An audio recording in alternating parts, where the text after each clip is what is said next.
Okay, positively delivers. This is Dr. Gigi Sunga from Make and Change Project. Magandang Saturday morning sa lahat ng delivers natin. This Saturday, yan, paalis na tayo, pero sisingit lang ako ng isang vlog. We'll be meeting one OFW ngayon sa SM North. So, sa lahat ng mga pauwi na OFW, if you want career coach, life coach, or financial coach, so pwede nyo po akong kontakin. And, sa November 18, sa Hong Kong po tayo, so mag-message lang kayo doon sa mga gustong magpa-coach dyan. So I have an extra 1 day for that, and if you want to advertise your business, message nyo ako sa aking FB page, Dr. Gigi Sunga, and FB account, Gigi Sunga.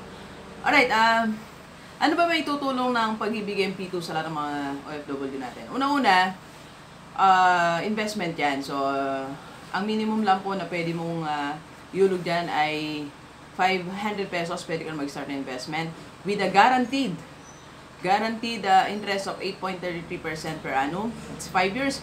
So, ibig sabihin, secured ang pera mo na may interest ng 5 years. Okay?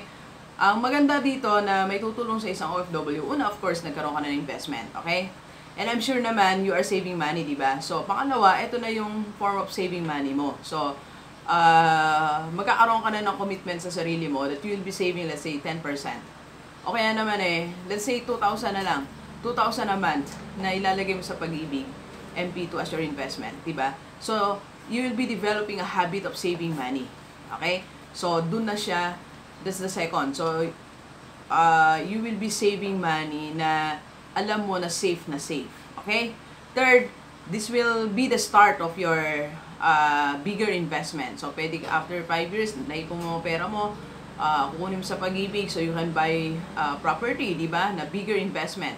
And fourth, it can be a form of, you can use that money for your business, okay? And from fifth, of course, dahil nagawa mo na yan, pwede ka nang umuwi dito for good. You can be with your family, you can do your business, you can be happy, right? So, lahat na yan, nag-start lang sa PAGIBIG MP2. So, yun yung mga bagay na matutulong ng PAGIBIG MP2 sa atin. Okay? So, doon sa mga nagtatanong paano mag-register, simple lang, okay?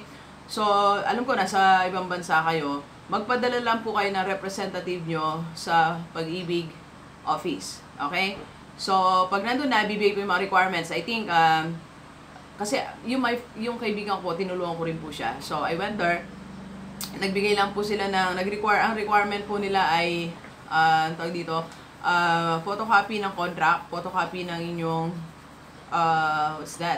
passport. So, pwede nyo naman yung i-send through messenger. Then, ipiprint lang ng mga kamag-anak nyo dito. So, manap na kayo ng kamag-anak nyo, someone na magtsatsaga sa pagpunta sa PAGIBIG office.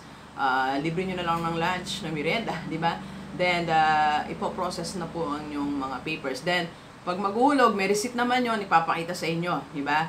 So, makikita nyo na may receipt na ibinayad, okay? So, tandaan nyo, delivers OFW, hindi forever kayo nandyan, so you have to take actions on how to save money so that you can have investment, your business, and you can have your own life here na sa Pilipinas para makasama yung mahal sa buhay. Alright, so please share this video sa lahat ng mga kaibigan mo OFW, pamilya nila dito sa Pilipinas para matulungan po sila.